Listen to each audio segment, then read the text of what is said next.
Yaxşımısınızlar dostlar. Benim ismim Dilay. Ben hazır 7 yaşqa kirdim. İstanbulda yaşayman. Endi mən sizlərə müəllim degan naxşını aytıb bermən. Müəllim şam çıraq roh dünyasığa. Müəllim nurimiz berdi hararet. Müəllim ecrimiz pem kıyasığa.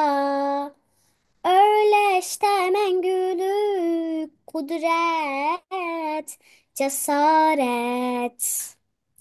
Xilvətdə köz açqan, namsız bulaqdək çamqıgan yürekə bərdimiz zəmzəm. Mihrimiz yelincab, turğan çıraqdək çümüldü nurlarga cimiki alem.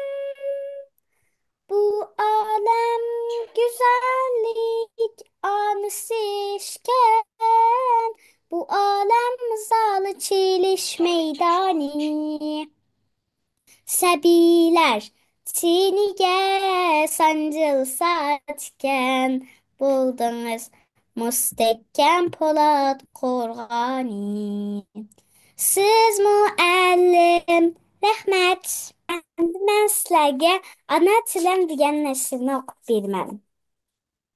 Hey ana tilim, hər cümləndə bir hikmət, hər cümləndə zor qimmat, hər cümlənki bir sənət, hər cümlənki bir rəğbət. Şundaq, sən mən üçün qüvvət, sən mən üçün qudrət, sən mən üçün sölət, sən mən üçün dövlət. Uygurumның özgüçülüki sən dünyada sən bilen namayan olup durudu. Sen goya insaniyet tıl denizga kuyulup durgan bir derya. İnsaniyet denizinin şalkınlarda sinem küçürdaşlarım var. Ana tilim.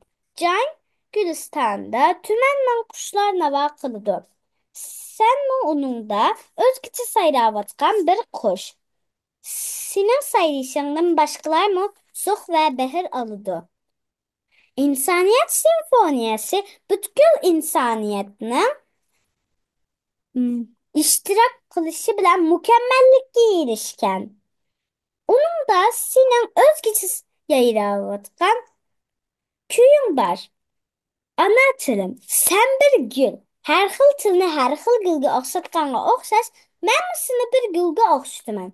Gülzar bir xil gül. Bilenla rəngdarlıqqa ege bulalmaydı. Can Gülzar'ın rəngdarlığı da senin mu bir ölüş cilvən var. Rəhmət. Rəhmət Dilay qızım. Zadi sizdeki bu til talanqqa əmimiz şunçilik qayil.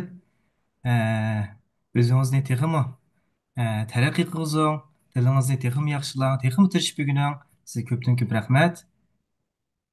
İyilikten aşısı. Dostum anla mən sana etmem bir tipişmək. Yalğız kənməz sadıla. Ular pek mi yipişqaq? 32 dost ular.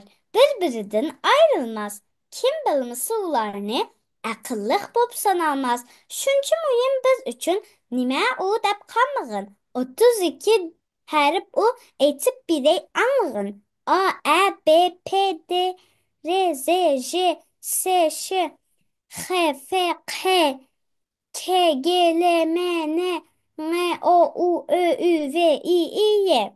Bulaydı sen sıvatlıq, bilgin okuş yazışını. Ügütüdü u sana pennin göher kızışını. Rəhmət.